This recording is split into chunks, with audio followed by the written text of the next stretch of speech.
جس مہینے کی راتوں کو عرشوں سے اعلان ہوتا ہے حل من مستغفر، ہے کوئی اپنی ساری زندگی کے گناہوں کی بخشش کا سوال کرنے والا؟ میں اللہ اس کی ساری زندگی کے گناہ بخشنے کے لیے تیار ہوں۔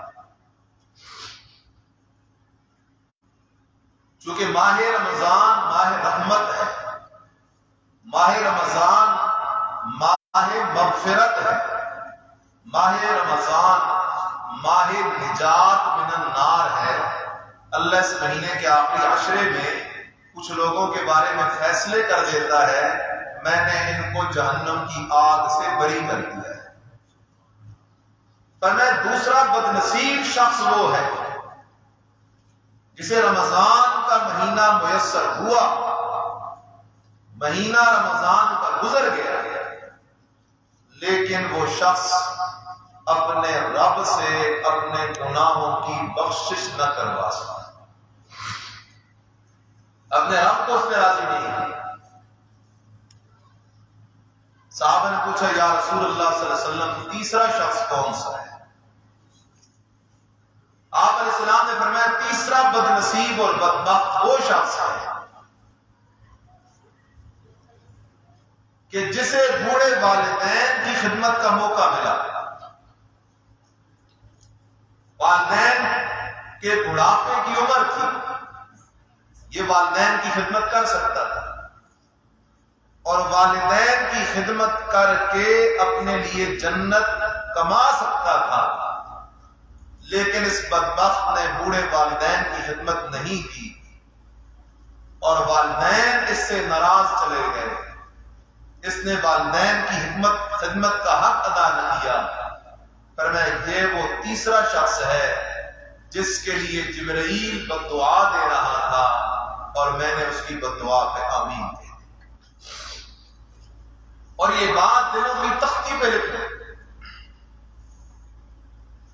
جس شخص سے اس کے والدین ناراض ہیں،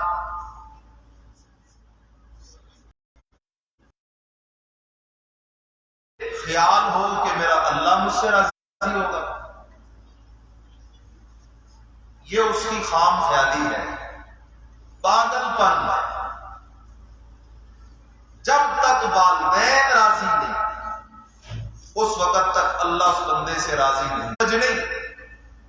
اب والدین دین کی وجہ سے اپنی اولاد سے ناراض ہیں تو وہاں پھر قرآن نے قانون بدل دیا، فرمایا اب قانون یہ ہے دین کے معاملے میں تو نے والدین کے پیچھے نہیں جانا، دین کے معاملے میں تو نے اللہ اور اللہ کے رسول کے پیچھے جانا ہے، لیکن اتنی بات ہے اگر تیرے والدین بے دین بھی ہیں، کفر و شرک پہ بھی ہیں، تب بھی تجھ پہ فرض ہے صاحبہما کہ دنیا معروفہ، دنیا کے معاملات میں پھر بھی ان سے تو نے اچھا رویہ رکھنا ہے، ان سے حسن سلوک رکھنا ہے۔ میں کبھی کبھی یہاں ایک بات کہا کرتا ہوں، اس دنیا میں سب سے بڑا جرم کفر ہے، سب سے بڑا جرم۔ قرآن کہتے ہیں ان الشرک لظلم عظیم، اس سے بڑا اور کوئی جرم اس کائنات میں نہیں ہے، باقی سارے جرم اس سے چھوٹے نہیں، لیکن اللہ نے کافر والدین کو بھی گالیاں دینے کی اجازت نہیں ہے، کافر والدین کو بھی ڈنڈے مارنے کی اجازت نہیں ہے، کافر والدین کو بھی دھتکارنے کی اجازت نہیں ہے، بلکہ رب کے قرآن نے کیا فرمایا؟ یہ سورہ لقمان ہے، الہ العالمین کا ارشاد ہے، او میرا بندہ اگر تیرے والدین کفر پہ بھی ہیں وَإِن جَاهَدَاكَ عَلَىٰ أَن تُشْرِكَ بِي مَا لَيْسَ لَكَ بِهِ عِلْمٌ، اگر تیرے ماں باپ تجھے مجبور کریں کس بات پر؟ اگر تیرے ماں باپ تجھے مجبور کریں شرک کرنے پر، کفر کرنے پر، مَا لَيْسَ لَكَ بِهِ عِلْمٌ، وہ کفریہ شرکیہ کیتا جس پر کوئی دلیل نہیں ہے، کفر شرک کے مسئلے میں بے دینی کی مسئلے میں فلا تطعهما، اس مسئلے کے اندر تو والدین کی بات نہیں ماننی، کیونکہ قانون ہے لا طاعت لمخلوق فی معصیت الخالق، جہاں مخلوق میں سے کوئی خالق کی نافرمانی کا حکم کرے تو مخلوق کی بات مان کے خالق کی نافرمانی نہیں کرنی، چاہے وہ مخلوق والدین ہو، چاہے وہ مخلوق استاد ہو، پیر ہو، مرشد ہو، حکمران ہو، سردار ہو، چودھری ہو، اگر تجھے کہے اللہ کے حکموں کی مخالفت کر تو اللہ کے حکم کی مخالفت کسی کے کہنے پہ نہیں، لیکن اگر تیرے والدین کفر و شرک پہ بھی ہوں تو صاحبہما فی الدنیا معروفا، دنیا کے معاملات میں ان کے ساتھ اچھا رویہ رکھ۔ آج کئی لوگوں کو دیکھتے ہیں والدین کے گلے کر رہے ہوتے ہیں، میرا باپ ایسا ہے، میرا باپ ایسا ہے، میرا باپ ایسا ہے، چھوٹی چھوٹی باتوں پہ اپنے والدین کو دھتکار دیتے ہیں، انہیں غصے کر رہے ہوتے ہیں، والدین سے مقابلے کر رہے ہوتے ہیں۔ میرے بھائی، کفر سے بڑا جرم اس دنیا میں نہیں ہے، اللہ نے کفر کے باوجود والدین سے لڑنے کی اجازت دی۔ حضرت سعد رضی اللہ تعالیٰ عنہ نبی علیہ السلام کے غلام بن گئے، نبی علیہ السلام کے مرید بن گئے، اور ماں پکی مشرکہ تھی، پتوں کی پجارن تھی۔ ماں نے بھوک ہڑتال کر دی، سر کے بال کھول کے بیٹھ گئی دھوپ میں، زمین سے مٹی اٹھا اٹھا کے اپنے سر میں ڈال رہی ہے۔ سارے محلے کی عورتیں جمع ہو گئیں، ماں چیخ چیخ کے کہہ رہی ہے میرا بیٹا سعد باپ دادا کا دین چھوڑ گیا ہے، میرا بیٹا سعد صابی ہو گیا ہے، بے دین ہو گیا ہے۔ سارے محلے والے اکٹھے۔ حضرت سعد رضی اللہ تعالیٰ عنہ فرماتے ہیں میں جس گلی سے گزرتا، جس بازار سے گزرتا، مجھے عورتیں بھی کہہ رہی ہیں اے سعد تو بڑا ظالم ہے، تو نے ماں پہ ظلم کیا، یا قاتل اماں، اور ماں کے قاتل سعد، تیری ماں مر جائے گی، چھوڑ یہ مذہب، محمد صلی اللہ علیہ وسلم والا دین چھوڑ، ماں کے پیچھے چل۔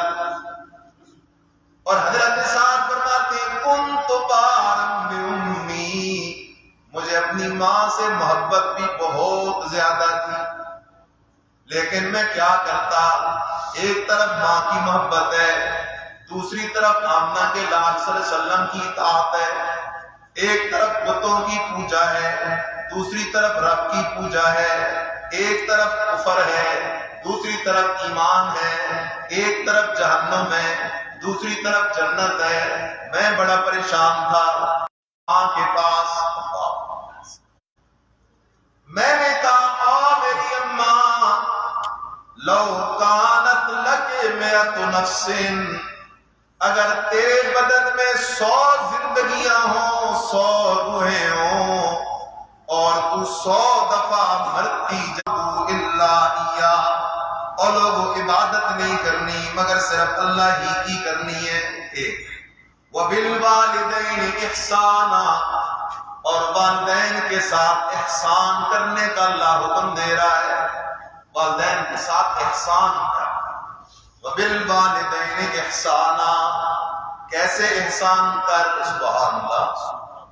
ایک صحابی آیا نبی علیہ السلام کی خدمت میں، یا رسول اللہ صلی اللہ علیہ وسلم میں کمائی کر کے لاتا ہوں اور میرا باپ پیسے خرچ کر دیتا ہے۔ آج بھی اولاد کو بڑا گلہ ہوتا ہے والدین سے۔ آپ علیہ السلام نے فرمایا انت ومالک لابیک، تو تو پیسوں کی بات کرتا ہے، پیسے تو باپ کی بات ہے، تو خود بھی اس باپ کی ملکیت ہے۔ انت ومالک لابیک، اس لیے خیال کیجئے گا۔ فرمایا بالوالدین احسانا، والدین کے ساتھ احسان کر. کیسے کیسے احسان؟ اگر تجھے اپنی بیوی اور بچوں کے جوتوں کی فکر ہے تو پہلے فکر والدین کی کر، بعد میں فکر بیوی بچوں کی کر. پہلے اچھا لباس والدین کے لیے لا، پھر اچھا لباس بیوی بچوں کے لیے لا. پہلے کھانے کا بندوبست بیوی بچوں کے لیے کر.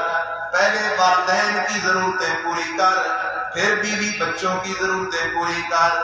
اگر تو نے ایسا کیا، اپنی بیوی اور اپنے بچوں کی ضرورتیں تو پوری کی، لیکن اللہ نہ کرے اسی گھر کے اندر تیری ماں جس نے 9 مہینے تجھے اپنے پیٹ میں رکھا، تیری ماں میری ماں جس نے بڑی تکلیف سے ہمیں دنیا میں لایا، ہماری ساری زندگی پرورش کی، اگر وہ ماں باپ گھر میں ایسے زندگی گزارنے پہ مجبور ہو جائیں کہ بیٹا ان کی عزت نہ کرے، بہو ان کی عزت نہ کرے، پوتے پوتیاں ان کی عزت نہ کریں، تو خیال کر یہ دنیا کی گھڑیاں تو گزر جائیں گی، قیامت کے دن تجھے اللہ کے عذاب سے کون چھڑائے گا؟ عجیب بات ہے. فرمایا والدین کی ضرورتوں کا خیال رکھیں. اللہ حفاظت کرے، چونکہ ہمارا تعلق ایسا ہے، دین کی نسبت سے لوگوں کا تعلق ہے. کئی مائیں آتی ہیں گلہ کرتی ہیں، بیٹے کے پاس بیوی کے لیے سب کچھ ہے، بچوں کے لیے سب کچھ ہے، لیکن میں بوڑھی ماں ہوں، سالہ سال اسے میرے لیے ایک جوڑا کپڑے لانے کی توفیق نہیں، سالہ سال اسے میری دوائی کی پرواہ نہیں ہوتی، وہ اپنی کمائی میں سے مجھے 1000-2000 روپیہ نہیں دے سکتا. اس کی ماں اس کے گھر کے اندر ایک فقر کی اور ایک تنگ دستی کی زندگی گزار رہی ہے. اور میں خبردار، اگر والدین ناراض ہوں اور تم کو ہم جنت چلے جائیں گے، یہ تمہاری بالکل خام خیالی ہے. فرمایا بالوالدین احسانا، والدین کے ساتھ احسان کر. انداز بڑا عجیب ہے اللہ کا. فرمایا اما یبلغن عندک الکبر احدہما او کلاہما، اگر بڑھاپے کو پہنچ جائیں دونوں یا ایک، دونوں بڑھاپے میں ہیں یا کوئی ایک بڑھاپے میں ہے، کوئی ایک فوت ہو گیا ہے، تو سن ذرا، فلا تقل لہما اف، اپنے ماں باپ کو اف تک کہنے کی اجازت نہیں. اف تک کہنے کی اجازت، اپنے ماں باپ کو اف یہ بھی نہ کہنا، کہیں ان کا دل دکھ نہ جائے، ان کا دل دکھنے کی دیر ہے، اللہ ناراض ہو جائے گا. اور میں ایک بات کیا کرتا ہوں بڑی عجیب، یہ جو ہمارے والدین ہیں، اللہ جن کے ہیں ان کو صحت والی ایمان والی لمبی زندگیاں عطا فرمائے. یہ ایسے رشتے ہیں، یہ بڑھاپے میں جو والدین ہوتے ہیں نا، انہیں پیسوں کی ضرورت نہیں ہوتی، انہیں کوئی زیادہ اچھے لباس جوتوں کی ضرورت نہیں ہوتی، انہیں صرف اپنی اولاد کی محبت کی ضرورت ہوتی ہے بس. اور یہ ماں تو بڑی عجیب ہے، بیمار ہوتی ہیں مائیں، اچھی بڑی تکلیف ہوگی، لیکن پوچھو گے آگے سے کہہ دیتی ہے کچھ بھی نہیں ہے، خیر ہے. اسے فکر ہوتی ہے کہ کہیں میرا بچہ مجھے ڈاکٹر کے پاس لے جائے گا، بہت سارے پیسے وہاں لگ جائیں گے، چلو مجھ پہ نہ لگ، سب کچھ برداشت کرتا ہے. اس لیے بہت بڑا حق ہے. فرمایا لا تقل لهما اف، انہیں اف تک کہنے کی اجازت نہیں. ولا تنہرہما، اور انہیں جھڑکا نہ کرو، جھڑکا نہ کرو، خوش ہو جانا. یہ ہمارے معاشرے کا المیہ ہے. آج سفید ریش باپ بیٹھا ہوتا ہے اور کلین شیو جوان بیٹا کہہ رہا ہے ابا جی تجھے نہیں پتا اس بات کا، تو نہیں سمجھتا، خاموش ہو جاؤ. کسی مجلس میں باپ بیٹھا ہوتا ہے، تو خاموش رہے. فرمایا خبردار، والدین اگر بڑھاپے میں پہنچ گئے تو بعض اوقات بڑھاپے میں دماغ پورا کام نہیں بھی کرتا، تو عمر کے اس حصے میں اگر ان سے کوئی کمیاں ہو جائیں، کوتاہیاں ہو جائیں، غلطیاں ہو جائیں تو لا تنہرہما، انہیں جھڑکنا مت، ان پہ غصے نہ نکالنا، خیال کرنا بچپن میں تمہیں بھی تو برداشت کرتے رہے، تم کیا کچھ کیا کرتے تھے وہ سب کچھ ہنس کے برداشت کر گئے، اب بڑھاپے میں تم انہیں برداشت کرو اور ان کو دکھ نہ دو۔ آگے فرمایا وَاخْفِضْ لَهُمَا جَنَاحَ الذُّلِّ مِنَ الرَّحْمَةِ، مجھ پہ رحمتیں کی، شفقتیں کی جب میں چھوٹا تھا، صغیرہ میں چھوٹا تھا، میری تکلیف پہ یہ تڑپ جاتے تھے، میرے کھانے پینے کا بندوبست کرتے تھے، باپ سارا دن ساری رات مزدوریاں کر کے میری ضرورتیں پورا کیا کرتا تھا، میرے قسم کے مطالبے خواہشات کو پوری کیا کرتا تھا۔ ربا جس طرح انہوں نے بچپن پہ مجھ پہ رحمت کی ہے، شفقت کی ہے، رب ارحمہما، ربا تو بھی میرے والدین پہ رحمت والا معاملہ کر۔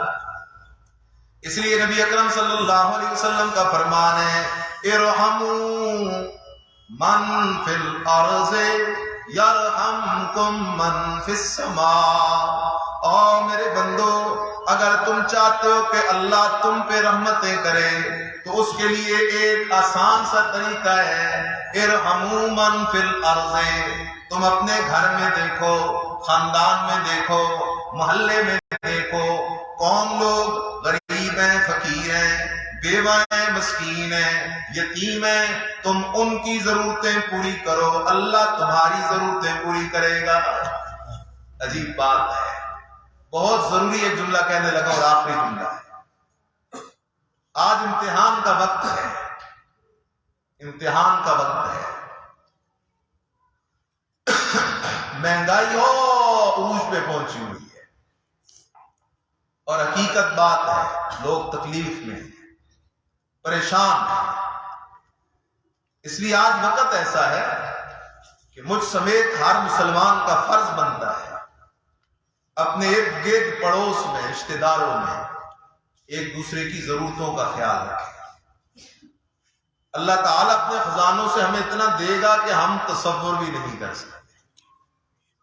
آج اس بات کی بڑی ضرورت ہے کیونکہ آج لوگ بڑے ہی مشکل مرحلے سے گزر رہے ہیں، خصوصاً یہ مزدور کار لوگ جو ہیں، اب وہ پریشان ہیں غریب کہ کیا لیں اور کیا نہ لیں، کیا خریدیں اور کیا نہ خریدیں۔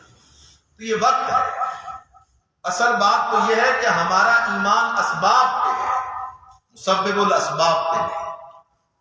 آج ہماری نظر بھی لگی ہوتی ہے کبھی حکومتوں پہ، کبھی وزارتوں پہ، کبھی تجارتوں پہ۔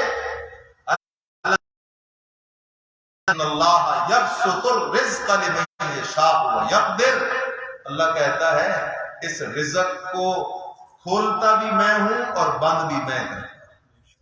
جب اللہ کی طرف سے ہمارے لیے بہتر فیصلے آ جائیں گے تو پھر معاملات بہتر ہو جائیں گے۔ آتا ہے اپنی غلطی کی طرف توجہ نہیں جاتی، ہر شخص یہ سمجھے شاید یہ تکلیف کی گھڑی میری وجہ سے ہے، ہر شخص استغفار کرے، اللہ سے معافی مانگے، اللہ کی ضرور حکمت ہوتی ہے ہر چیز کے اندر، اللہ رحم اور کرم کا معاملہ فرمائے گا۔ آخر دعوانا الحمدللہ۔